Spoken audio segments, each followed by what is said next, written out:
Migraine, భుజం నొప్పి, నడుం నొప్పి, మోకాలు నొప్పికి నిజమైన పరిష్కారం ప్రాణ పెయిన్ క్లినిక్ లో.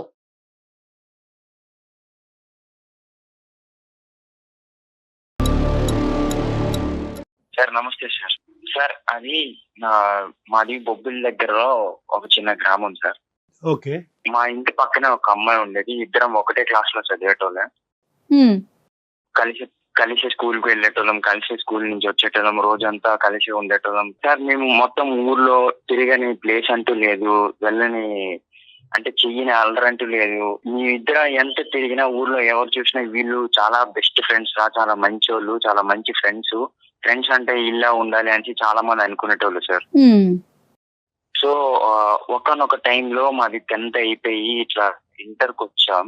ఇంటర్కి వచ్చేసరికి సంథింగ్ అంటే ఆ అమ్మాయిని అంతకు ముందు వరకు నేను ఎలాగైతే ఫ్రెండ్ లా ట్రీట్ చేసేవాడినో ఒక ఏజ్ అదే ఇంటర్ చదివే టైంకి నాకు అట్లా చూపుల్లో ఏదో సంథింగ్ డిఫరెన్స్ వచ్చేది. ఇంకా మా ఇద్దరి మధ్య ఏదో అంటే ముందుగా ఫ్రెండ్స్ లా ఉండలేకపోయేటం. ఆ టైంలో నా ఫీలింగ్ చాలా మారిపోయేది సార్. ఏదో సంథింగ్ ఫీలింగ్ వచ్చేది, ఆ అమ్మాయి మీద ఇంప్రెషన్ ఎక్కువ అయ్యేది.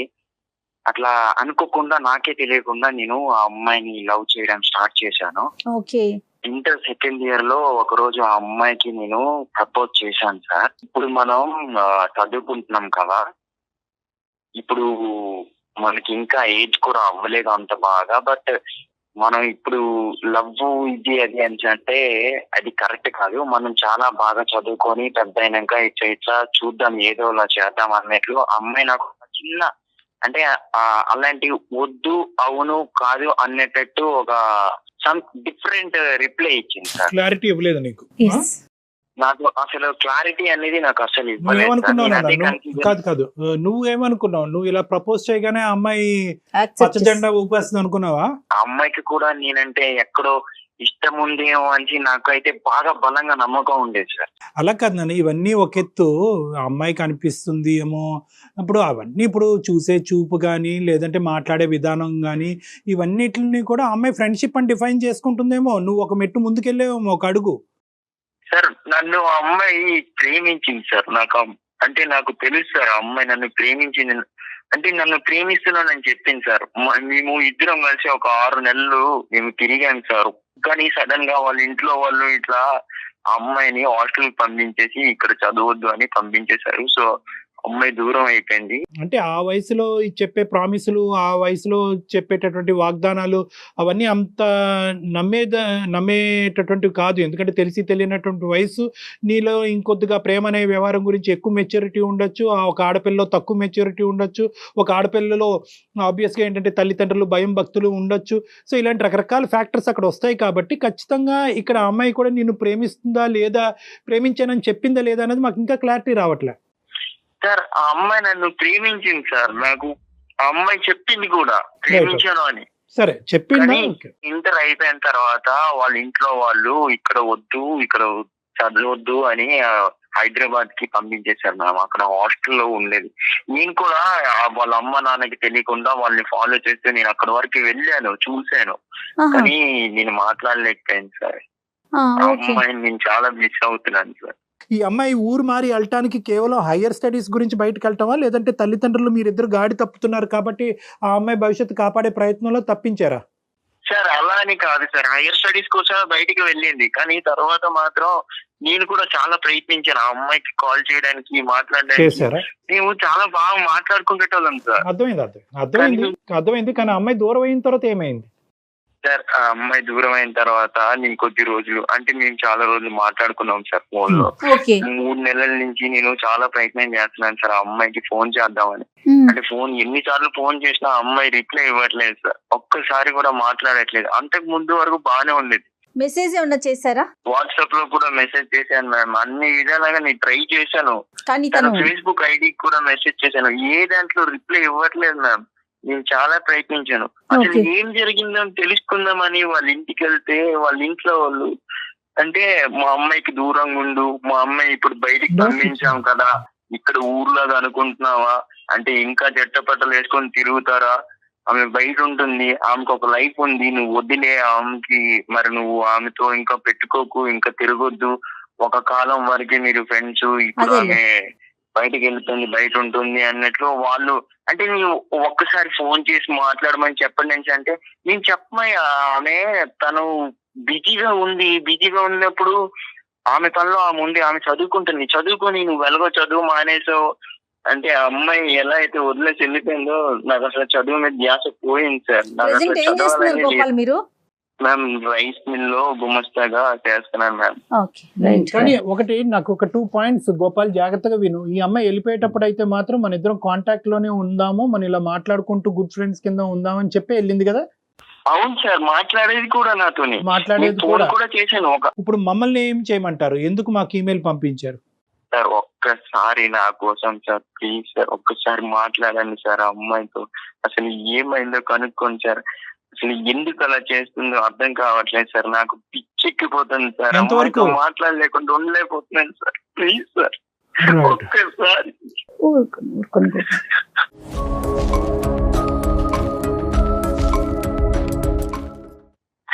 సార్ ఒక్కసారి. గోపాల్ ఏడవద్దు. కానీ గోపాల్ ఇక్కడ ఏంటంటే ఇప్పుడు ఉన్న సిచ్యువేషన్ లో మమ్మల్ని ఫోన్ కలిపి అమ్మాయితో మాట్లాడమంటే మేము మాట్లాడతాం. ఇక్కడ ఈ కాల్ వెనకాతలో ఉండే ప్రధానమైనటువంటి కారణం ఏంటంటే కనుక ఆ అమ్మాయి మనసులో ఏం దాగుందన్నది తెలుసుకోవటం వరకే. మేమేది ముందుగానే ఆ అమ్మాయి ద్వారా ఇది వస్తాది ఇది రాదు అని మేము ముందే చెప్పలేం. ఓకేనా? ఒక్కసారి ప్రయత్నించండి సార్ నా కోసం. Right, sure. ఒకసారి ఫోన్ ఇస్తారా? నేను కాల్ చేస్తాను. నెంబర్ చెప్పండి గోపాల్. 957.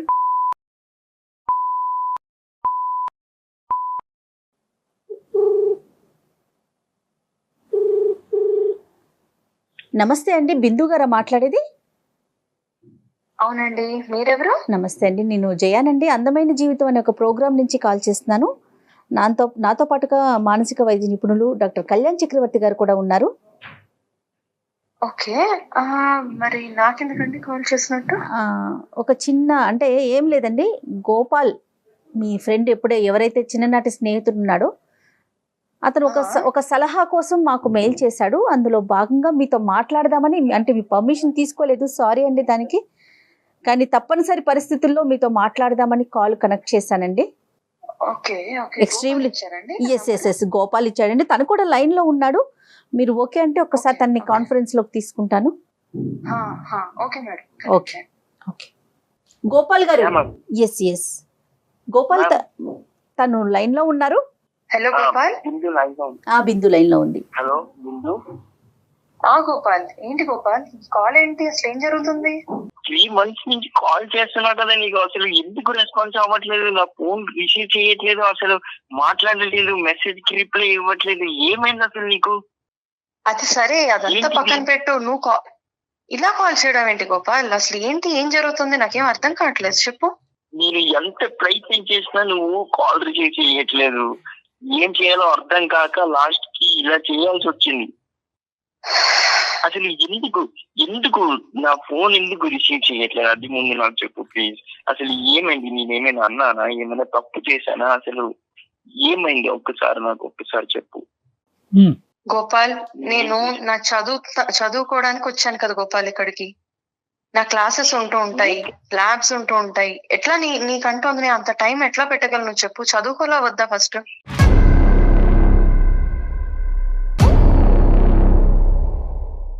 ఓకే, అలానే కదా పర్టికులర్ అంటే నువ్వే కదా చెప్పావు, నేను ఈ టైంకి నేను ఫ్రీగా ఉంటాను, అప్పుడే నాకు ఫోన్ చేయు, ఇంకెప్పుడు ఫోన్ చేయకు, డే మొత్తంలో ఈ టైంలోనే నేను ఫ్రీగా ఉంటానని. అంటే అదే పనిగా ఫోన్ చేస్తుంటే ఎలా గోపాల్? అదే పనిగా ఫోన్ చేస్తుంటే ఎలాగా? నాకు కూడా కుదరాలి కదా, చదువుకుంటున్నాను, ఎగ్జామ్స్ వస్తుంటాయి, అన్ని అవుతూ ఉంటాయి కదా. సో అలాంటప్పుడు ఎలాగా? నువ్వు అదే పనిగా చేస్తూ ఉంటే ఎవరికైనా కూడా అసలు ఎలా ఆన్సర్ చేయగలను చెప్పు నువ్వు? పైగా మాట్లాడితే ఏం మాట్లాడతావు నువ్వు? అంటే ఇష్టం అంటావు, ఇంకా అంతకన్నా ఏం మాట్లాడతావు నువ్వు చెప్పు నాకు.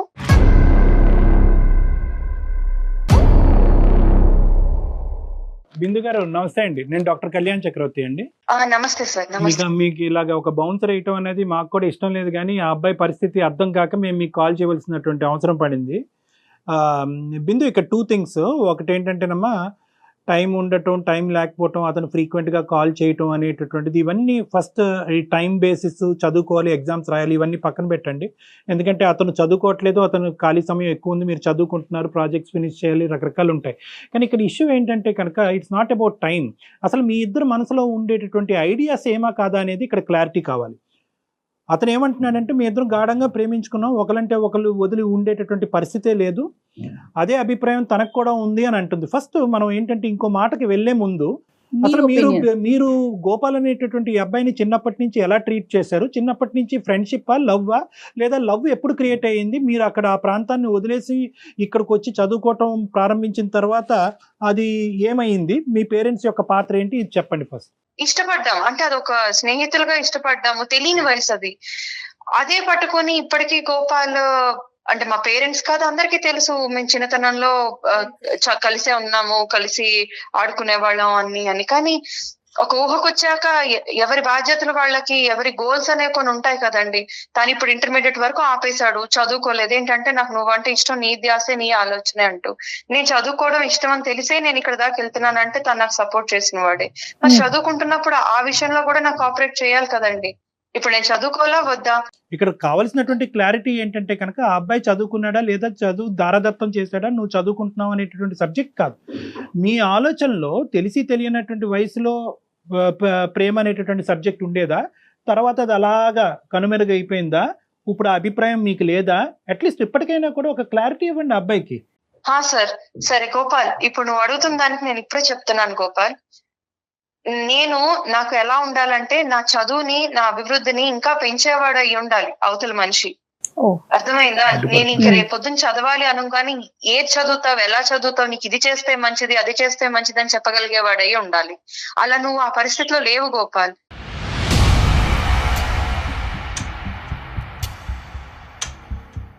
కాబట్టి నా ఉద్దేశం అలాంటి చేయగలిగినోడు, అలాంటి వాడు ఎవరుంటారని నేను ఆలోచన పెట్టుకుంటే నాకు ఇష్టపడుతూ ఒక అబ్బాయి అప్రోచ్ అయ్యాడు.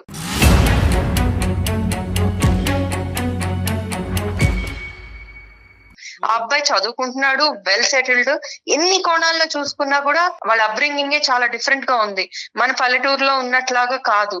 రేపొద్దున ఏం చేస్తే మనం బాగుపడగలం అనే ఆలోచనలో ఉన్నారు. నువ్వు ఆ కోణంలో కనీసం నువ్వు ఆలోచన కూడా లేదు గోపాల్. అండ్ ఇప్పుడు దాకా నేను మాట్లాడలేదని ఆలోచించావు, కానీ నీ మంచి కోరే చేసి ఉంటాను ఎందుకు అనుకోవట్లేదు నువ్వు? అలాగేనే నువ్వు దారిలో పడతావని అనుకున్నాను నేను. నువ్వు చదువుకుంటావు అని. ఇంత పనిష్మెంట్ అమ్మా? సార్ ఒక్క నిమిషం సార్ ఒక్క నిమిషం. ఏంటి బిందు, ఇంకా ఎవరినో ప్రేమిస్తున్నావా? అసలు ఏంటి బిందు, నాకు అర్థం కాదు. ఇప్పుడు నేను ఎప్పుడు ఎలా అంటే నేను ఇప్పుడు ఏం చేయాలి బిందు? నువ్వు ఇంకెవరినో ప్రేమిస్తే, నేను అంత ప్రేమిస్తున్నాను బిందు నన్ను ఎలా బిందు? అసలు నువ్వు నన్ను వదిలేస్తావు, నాకు అర్థం కావట్లేదు. నువ్వంటే పిచ్చి ప్రేమ పెంచుకున్నానే.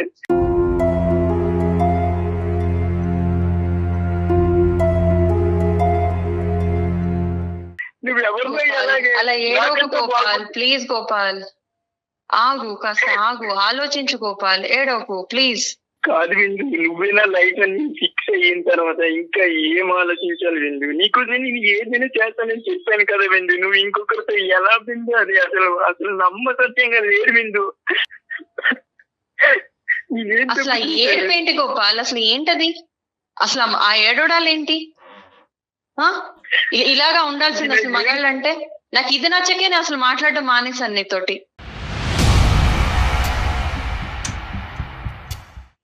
అసలు ఎలా ఉండాలి ఒక మగాడంటే? ఇప్పుడు నన్ను ఇష్టపడినోడు ఎలా ఉంటాడు తెలుసా? ఫెరోషియస్ గా ఉంటాడు. ఒక మ్యాన్లీనెస్ అంటే ఎలా ఉంటుంది అనేది అతనే ఒక ఎగ్జాంపుల్.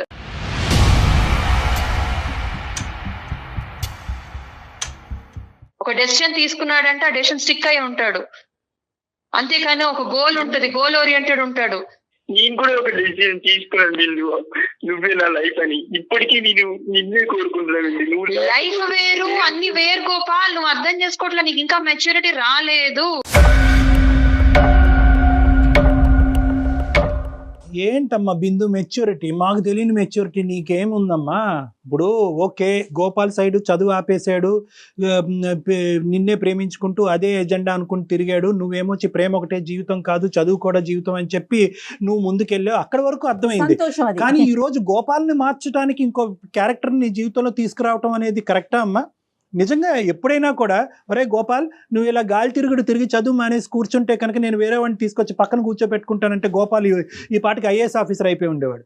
తన ప్రేమకి ఇంత థ్రెట్ ఉంది, ఇంత మనస్ఫూర్తిగా ప్రేమించినటువంటి అబ్బాయికి ప్రేమకి ఇంత థ్రెట్ ఉంది, నేను ప్రేమించినటువంటి అమ్మాయి నాకు కావాలి, నా భార్యగా కూర్చోవాలనుకునేటటువంటి అమ్మాయి ఈ రోజు నేను చదువుకోకపోతే కనుక వెళ్ళి ఇంకోటి పక్కన కూర్చోపెడతాది అనేటటువంటి భయం ఉంటే. క్షమించండి సార్ ఆపుతున్నందుకు, కానీ సార్ ఒక్కటి అర్థం చేసుకోండి సార్, ఇప్పుడు నేను ఇద్దరం కలిసి ఇంటర్ దాకా చదువుకున్నాక నేను ఎగ్జామ్ రాసినప్పుడు ప్రోత్సహించడా లేదా చదువుకోమని? చదివాక ఇంజనీరింగ్ వచ్చేటప్పుడు తను ఇష్టపడే ఓకే అన్నాడు కదా, అన్ని చూస్తూనే ఉన్నాడు కదా, అంటే నేను ఉన్నత స్థాయికి వెళ్ళాలనేదే కదా నా ఆలోచన అనేది తనకు అర్థం కావాలి కదా. సో దానికన్నా ఇప్పుడు అతనైనా బెటర్మెంట్ కోరుకుని ఉంటే బాగుండేది, అలా కూడా లేడు కదా. అంతకన్నా బెటర్ లైఫ్ నేను జీవించాలనుకోవడం తప్పా సార్? నేను అది బెటర్ లైఫ్ అంటే కనుక నువ్వు చదువుకో, నువ్వు ఎంత స్థాయి వరకు వెళ్ళు. బెటర్ లైఫ్ అంటే కనుక అతన్ని వదిలేసి ఇంకో అతనితో వెళ్ళటం అనేది బెటర్ లైఫ్ అనేది అతని కల్లో కూడా ఊహించుకుని ఉండదు సార్. ఉన్న ఒక్క జీవితంలో నాకు ఆపర్చునిటీ వచ్చినప్పుడు ఒకసారి అంటూ నాకు ఇలాంటి మంచి ప్రపోజల్ వచ్చి వాళ్ళు వెల్ టు డూ ఫ్యామిలీ అయ్యి ఉండి అంత బాగున్నప్పుడు ఎందుకు సార్ ఏ అమ్మాయినా రిజెక్ట్ చేస్తుంది? ఎందుకు సార్ అమ్మాయి ఆలోచించదు? ఒకటి ఇక్కడ 2 పాయింట్స్. ఒక నిమిషం Gopal, I will come back to you Gopal. ఇక్కడ 2 పాయింట్స్ అమ్మా. ఈ అబ్బాయి ఎంతైతే నిన్ను ప్రేమించాడో అంతే ఇదిగా ఈ అబ్బాయి నువ్వు ప్రేమించావా లేదా? తెలిసి తెలియదు సార్. లేదు సార్, లేదు సార్. ప్రేమించలేదా ఈ అబ్బాయిని? ఈ అబ్బాయి సార్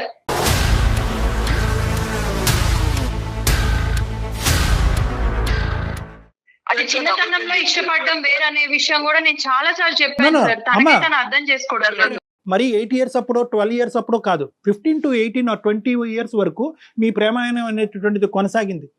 ఈ మధ్యకాలంలోనే లాస్ట్ ఫ్యూ మంత్స్లో నీకు వేరే అబ్బాయి పరిచయం అయ్యాడు. ఆ అబ్బాయి కరెక్ట్ అనుకున్నాడు, వీరికంటే బెటర్ అనుకున్నావు, సమర్థుడు అనుకున్నావు, ఫెరోషియస్గా పుల్లాగా సింహంలాగా మాట్లాడతాడు అని అనుకున్నావు. దాన్ని బట్టి ఈ అబ్బాయి నుంచి నువ్వు డిస్ట్రాక్ట్ అయ్యావు, అవునా కాదా? సార్ నేను నన్ను ఇష్టపడుతున్నాను అని ఇంటర్లో అంటే సరే చూద్దాంలే అన్నాను తప్పించి నేను ఇష్టపడుతున్నాను అని మాట పలకలేదండి. తన ఇష్టం అని అతనే అంటూ ముందుకు వచ్చాడు. కానీ కాలం మారుతుందండి, కాలం మారుతుంది, తర్వాత చదువులు ముందుకెళ్ళాము. బిందు కాలం ఎలా మారుతుంది అనేది ఇప్పుడు మాట్లాడుకోవద్దు. నీ మాట మారిందా లేదా అన్నది ఇక్కడ ఇంపార్టెంట్. అదే లేదండి, నేను అనే లేదు, అదే చెప్తున్నాను ముందు నుంచి. మేము 6 నెలలు సార్, 6 నెలలు లవ్ కూడా చేసుకున్నాం సార్. మేము చాలా ప్రేమించుకున్నాం సార్. నేను తనని చాలా అంటే చాలా ప్రేమించాను సార్. ప్రేమించుకున్నామా ప్రేమించావా? అది ప్రేమించుకున్నాం సార్. బిందు సార్ ఒక విషయం సార్, ఇప్పుడు ఇంత చదువుకోవడానికి బీటెక్ చేసి నేను మళ్ళీ ఆ పాడుగుడ్స్ లోకి వెళ్ళి అక్కడ ఉండవడం కరెక్ట్ అంటారా సార్? అంటే నా లైఫ్ లో నా డెసిషన్స్, నా కంఫర్ట్ లెవెల్ కానీ లేకపోతే నేను ఏం చేయగలనే డెసిషన్ తీసుకునే రైట్స్ నాకు లేవా సార్? ఇతని గురించి ఆలోచిస్తూ ఇతను ఏడుస్తున్నాడు అనుకుంటూ నేను ప్రతి క్షణం అయ్యో నేను ఎవరికో అన్యాయం చేస్తున్నానంటూ నా లైఫ్ వెనకబడిపోయి ఆగిపోమంటారా సార్? సైన్స్, సైకాలజీ, ఎథిక్స్ మార్చే ఉద్దేశం నాకు లేదమ్మా. నేను అలాగేం మాట్లాడట్లేదు. నువ్వు ఎలా ఉండాలి ఏడుస్తున్నాడు కదా అంటే అతని మీద నేను కాన్సన్ట్రేట్ చేస్తూ నాకు కనబడుతున్న బ్రైట్ ఫ్యూచర్ వదిలేసుకుని అతనితో పాటు చెప్పలేదు మీకు అసలు. నేను వాడు ఏడుస్తున్నాడు కాబట్టి నువ్వు వాడిని ప్రేమించి జీవితాంతం వాడితో సస్తు బతకను అన్నానమ్మా? నేను అనలే. కానీ నేనేమంటున్నానంటే కనుక there is some ethics, promises అమ్మా. మన జీవితంలో కొన్ని ప్రామిసెస్ వేసుకుంటాం. ఎందుకు ఈ అబ్బాయి ఇలా పిచ్చోళ్ళ లెక్క ఎందుకు అయిపోతున్నాడు? వాడు చదువు అర్థం చేసుకోవట్లేదు సార్. ఎన్ని రకాలుగా నేను అతనికి లైఫ్ లో సక్సెస్ అవ్వాలని చెప్పుకుంటూ వచ్చాను సార్. నువ్వు ఎలా చదవద్దని చెప్పాను, చదువుకోవద్దు, పైకి రావద్దని చెప్పాను. ఇద్దరు ఒక నిమిషం ఆగాలి. ఇక్కడ క్లియర్ కట్ గా బిందు నువ్వు ఏ భాషలో చెప్పినా కూడా తెలిసి తెలియని వయసు అనట్లేదు, తెలిసినటువంటి వయసులోనే ఇరువైపులా వాగ్దానాలు జరిగినాయి, ప్రామిసెస్ జరిగినాయి. 6 నెలల పాటు మీరు చట్టపట్ట వేసుకుని తిరిగారు. ఏం తెలుస్తుంది సార్? మీరు చెప్పండి సార్, ఆ పరిస్థితిలో ఉంటే మీరు అసలు అలా చేయగలరా సార్? ఆ డెసిషన్ తీసుకున్నది కరెక్ట్ అనిపిస్తుంది. I'm not talking about the previous years or months. Last 6 months to 1 year గురించే మాట్లాడుతున్నాను. అంటే సార్ మీ ఇద్దరు నేను ఆ టైంలో రియలైజ్ అయ్యాను sir what is correct for me Yes. అనేది నేను రియలైజ్ No, no. అయ్యాను సార్. నేను అక్కడి నుంచి ఆ ఊరి నుంచి నేను ఇక్కడికి వచ్చాక నా ప్రోగ్రెస్ ఆఫ్ లైఫ్ ఏంటి అనేది నేను ఆలోచించుకుంటూ వచ్చి నేను ఇంకా ముందుకు ఎదగాలంటే ఏం చేయాలి? నువ్వు ఇప్పుడు చదువుకోవటానికి దీనికి వచ్చే జీతంతో దీనికి బిందు. వచ్చే దీంతో నాకు రేపు పొద్దున్న చదువుకోవాలంటే అసలు పెట్టగలడా అండి? No, no, no, amount no. పెట్టి బిందు, చదివించగలడా మనం అసలు? ఒకే చోట బొంగరంలో తిరుగుతున్నాం. దయచేసి 2 నిమిషాలు నా మాట వినమ్మా. మీరిద్దరు ఒకరినొకరు కావాలి అనుకున్నారు, ఒక ప్రయాణం అయితే స్టార్ట్ అయింది. దాంతో ఈ అబ్బాయిలో ఆశలు కోరికలు పెరిగినాయి, చదువు కాస్త తీసి ఇంకా పక్కన పెట్టాడు. కానీ ఇక్కడ ఏంటంటే ఎక్కడో చోట అతనికి ఈ థ్రెట్ ఈ రూపాన్ని వస్తుందని ఎప్పుడు కూడా గమనించలేదమ్మా అతను. అంటే నేను ఇంత కేర్లెస్గా ఇంత క్యాజువల్గా నేను ఎస్టాబ్లిష్డ్గా ఒక విధంగా ఏదో దఫేదా ఏదో జాబ్ చేసుకుంటున్నాడు, ఒక రైస్ మిల్లో చేసుకుంటున్నాడు అనేటటువంటి ఈ పరిస్థితిని నేను ప్రేమించినటువంటి అమ్మాయి నా జీవితానికి ఒక క్వశ్చన్ మార్క్ అయిపోయి వెళ్ళిపోతుంది, వేరే అబ్బాయితో వెళ్ళిపోద్ది అనే థ్రెట్ అతనికి ఎప్పుడు అనిపించలేదు. సో నేనేమంటున్నానంటే మీ జీవితానికి సంబంధించినటువంటి నిర్ణయం మీరు ఎప్పుడన్నా తీసుకోవచ్చు. తెలిసి తెలియనటువంటి వయసులో నేను ప్రామిస్ చేశాను, వీడితో నాకు ఫ్యూచర్ లేదు కాబట్టి నేను విత్డ్రా అవుతున్నాను అనుకునే ఆలోచన మీకు ఉంటే కనుక తీసుకోండి, కాదనట్లేదు. కానీ ఈ తోవలో వచ్చి ఈ విధంగా తీసుకోవటం అనేటటువంటిది అన్యాయం అమ్మా. ఆ అబ్బాయి వచ్చిన తర్వాత వీడిని నెగ్లెక్టా, లేదంటే వీడిని నచ్చక ఆ అబ్బాయి దగ్గరికి వెళ్ళిందా? నా ఇష్టాన్ని కూడా తను ఇష్టపడాలి కదండి, నేను తీసుకున్న డెసిషన్ కూడా ఇష్టపడాలి కదండి. అదేంటమ్మా? ఇప్పుడు నేను ఇప్పుడు నేను ఒకవేళ ఇష్టపడి ఉంటే ఈ 6 నెలల నుంచి ఫోనే ఆన్సర్ చేయట్లేదు అన్న మనిషి నేను అవాయిడ్ చేస్తున్నాను అన్న విషయాన్ని కూడా అర్థం చేసుకోవాలి కదా. అంటే మీకు ఇష్టం వచ్చినప్పుడు ఇష్టం ఉన్నట్టు, ఇష్టం లేకపోతే నో అన్నది కూడా రిసీవ్ చేసుకోవాలంటారా అవతల వ్యక్తి? అంత మెచ్యూరిటీ రావట్లేదు మేడం, మరి ఎట్లా చెప్పమంటారు చెప్పండి? మీరే నా పరిస్థితిలో ఉంటే ఎట్లా అతనికి వాళ్ళు అర్థమయ్యేలా చెప్తారు? ఇక్కడ మోసం అనేది ఉందా లేదా చెప్పు బిందు, మనస్సాక్షిని చేసుకుని. ఇక్కడ మోసం నేను ఎప్పుడు ప్రేమించానని చెప్పలేదండి అతనికి. ప్రేమించుకున్నాము అని అతను అనుకుంటున్నాడు. ఇష్టం వేరు ప్రేమ వేరు అనేది అతను అర్థం చేసుకోలేకపోయాడు.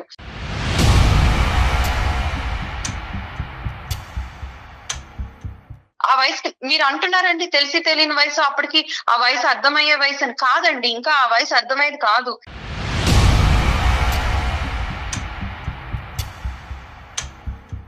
గోపాల్, ఇక్కడ ప్రేమ దోమ ఏం లేవంట, అర్థమైందా? నువ్వేదో కళ్ళగన్నావంట, ఏదో గుడులు కట్టుకున్నావంట. ఆ అమ్మాయి ఎప్పుడు చదువు గురించి ఆలోచించిందంట, భవిష్యత్తు గురించి ఆలోచించిందంట. తెలిసి తెలియని వయసులో ఏదో తాత్కాలికమైనటువంటి ప్రామిస్లు ఏమైనా జరుగుంటాయి కానీ ఇదంతా కూడా 1-sided గా నువ్వు ఊహించుకున్న ప్రేమే అంటుంది ఆ అమ్మాయి. నీ దారి నిన్ను చూసుకోమంటుంది, తను నచ్చిన వ్యక్తితో తను వెళ్తాదంట. సార్ సారీ సార్, ఒక్క నిమిషం అమ్మాయికి ఒక మాట చెప్తాను సార్. ఒక్క నిమిషం. బిందు, అసలు అనుకోలేదు నువ్వు ఇంత పెద్దగా, అంటే నువ్వు ఇంత స్థాయికి ఎదిగిపోతావని. ఇలా నువ్వు మన ఊర్లో ఉండి ఇంకా ఊరి మనిషి అనుకున్నాను, నా మనిషి అనుకున్నాను. నువ్వు ఇప్పుడు సిటీకి వెళ్ళి సిటీ ఊళ్ళో మారిపోతావని నేను ఎప్పుడు అలా ఎక్స్పెక్ట్ చేయలేదు.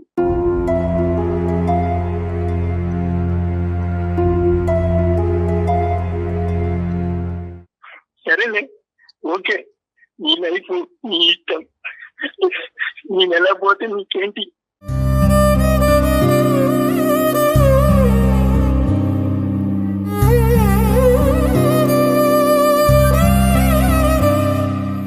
ఇప్పటికైనా కొంచెం ఆలోచించు గోపాల్, ఇప్పటికైనా కొంచెం ఆలోచించుకో, చక్కగా చదువుకో, వేరే ఉద్యోగం చేసుకో. కొన్నాళ్ళు సిటీకి వచ్చి చూడు గోపాల్, ఇక్కడ లైఫ్ ఎట్లా ఉంటుంది అనేది నీకు కూడా తెలుస్తుంది. ఆ చదువుతో ఇక్కడ ఏం చేయలేవు.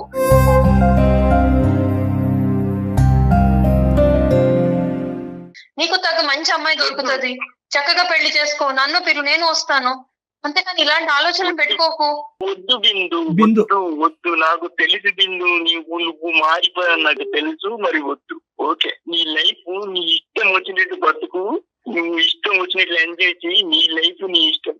సార్ చెప్పు Gopal. I'm really sorry sir.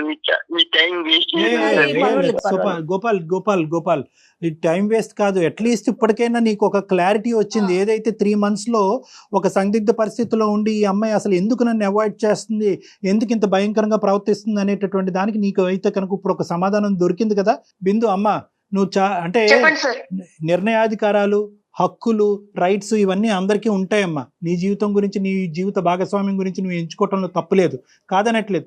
కానీ ప్రేమ అనేటటువంటి ఒకటి ఉంటుంది, ఫ్రెండ్షిప్ అనేటటువంటిది ఒకటి ఉంటుంది. దానికి ఒక అర్థం ఉంటుంది, దానికి ఒక మీనింగ్ ఉంటుంది. ఒకప్పుడు ఒక మనిషికి అది అర్థం కాకపోతే అర్థం అయ్యేటటువంటి విధంగా చెప్పేటటువంటి 1000 ప్రయత్నాలన్నా చేయాలమ్మా. అంతేగాని సింపుల్గా ఒక 15-20 సంవత్సరాల పాటు నడిచినటువంటి ఒక ఫ్రెండ్షిప్ని ఇట్టే తుంచేసి నీకు ఇంకెంత చెప్పినా అర్థం కావట్లేదు కాబట్టి ఈ 3 నెలల పాటు నిన్ను కంప్లీట్గా అవాయిడ్ చేస్తాను, అవాయిడ్ చేయటం వల్ల నీ దారి నీది, నా దారి నాదని చెప్పి ఇంత కఠినంగా వ్యవహరించడం అనేటటువంటిది బహుశా మానవతా విలువలకే విరుద్ధంగా ఉంటుందేమో అని నాకు అనిపిస్తుందమ్మా. అది తన కల్లో కూడా అతను ఊహించుకోలేదు, ఈ విధంగా నువ్వు ఇది కంక్లూజన్ తీసుకొస్తావని కల్లో కూడా ఊహించుకోలేదు అతను. ఏ ఇష్యూ లేదు, ఇతను కేవలం ఊహించుకుంటున్నాడు, కళ్ళగంటున్నాడు అనేది ఏదైతే నీది ఉందో అదైతే మాత్రం కరెక్ట్ కాదని నాకు అనిపిస్తుందమ్మా. బిందు సార్ ఇంకా అలాంటి నేనేం చెప్పగలను సార్, నేను అతనికి ఆల్రెడీ చాలా రకాలుగా సైన్స్ ఇచ్చాను, చెప్పాల్సిన విధంగా చెప్పాను, అయినా నువ్వు ఇష్టం అంటూ అన్ని మానేసుకుని కూర్చుంటే నేనేం చేయగలను. ఇప్పటికైనా రియలైజ్ అయ్యాడని చాలా హ్యాపీగా ఉన్నాను సార్ నేను. ఓకే బిందు, ఎలాగ నువ్వు ఒక నిర్ణయం తీసుకున్నావు కాబట్టి we can say good bye to you, all the best in your life. మేమేమి చెప్పడానికి ఏమీ లేదు. బాయ్ అమ్మా బిందు. బాయ్ అమ్మా. థ్యాంక్స్ అండి, థ్యాంక్ యూ సో మచ్. గోపాల్కి ఏమైనా ఒక్క మాట చెప్పి విరమించుకోమ్మా. గోపాల్ నువ్వు కొంచెం ఆ షెల్ నుంచి బయటికి రా గోపాల్. నేను ఇది షాకింగ్ కాదు అని నేను అనను, కానీ దీని నుంచే నువ్వు ఒక బలమైన నిర్ణయం తీసుకుని నువ్వు ఒక ఉన్నత స్థాయికి రా గోపాల్. రైట్. ఓకే అమ్మా బిందు. థ్యాంక్ యూ అమ్మా, thank you for your blessings. Good bye అమ్మా. థ్యాంక్స్. గోపాల్, నీ ప్రేమ అబద్ధం అనో నీ ప్రేమలో నిజం లేదు అనేది చూడనటువంటి నేను ఏమీ మాట్లాడలేను ఈరోజు, ఓకే. కానీ అటువైపు ఆ అమ్మాయి ఎంత ప్రాక్టికల్గా ఆలోచిస్తుందో అనేటటువంటిది ఈరోజు నీ కళ్ళకు కట్టినట్టు కనిపించింది, వినిపించింది. ఎందుకంటే ఇప్పుడు చూడు, ఈ రోజు నువ్వు ఎడారిలో ఉన్నావు, నువ్వు అక్కడితో ఆగిపోయావు, తను ముందుకెళ్ళిపోయింది, చదువు రీత్యా ముందుకెళ్ళింది, కనిపించినటువంటి తనకు నచ్చినటువంటి మనిషి రీత్యా ముందుకెళ్ళిపోయింది, తన తల్లిదండ్రుల మాట ప్రకారం ముందుకెళ్ళింది. నువ్వు మాత్రం అక్కడే ఆగిపోయావు. నువ్వు దీని అంశం నుంచి బాధపడి ఇక్కడే ఆగిపోవాల్సిన అవసరం లేదు. నీకు ఇంకా వయస్సు ఉంది, ఇంకా నీకు ఆలోచన ఉంది, నీకు 20-21 ఇయర్స్ మాత్రమే, తెలివితేటలున్నాయి, నువ్వేంటి అనేటటువంటిది ప్రూవ్ చేసుకోవడానికి ఇంకా చాలా అవకాశాలు ఉన్నాయి. దీంతో నీకు ఒక కసి రావాలి. ఎక్కడితో ఈ కథ ముగిసిందని అనుకో, నీ కెరీర్ పరంగా చూసుకో, నీకు నచ్చిన మళ్ళీ మీ తల్లిదండ్రులు తీసుకొచ్చి నీకు నచ్చిన అమ్మాయిని చేసుకో, ఓకేనా? Be strong. Okay, all the best. Bye bye bye. Bye Gopal. ఓకేనా, thank you. Bye. Right Kalyan ji, thank you, నమస్తే. అందమైన జీవితం సమర్పిస్తున్న వారు 49 అంటే సంతోషం, 49 అంటే సంతానం.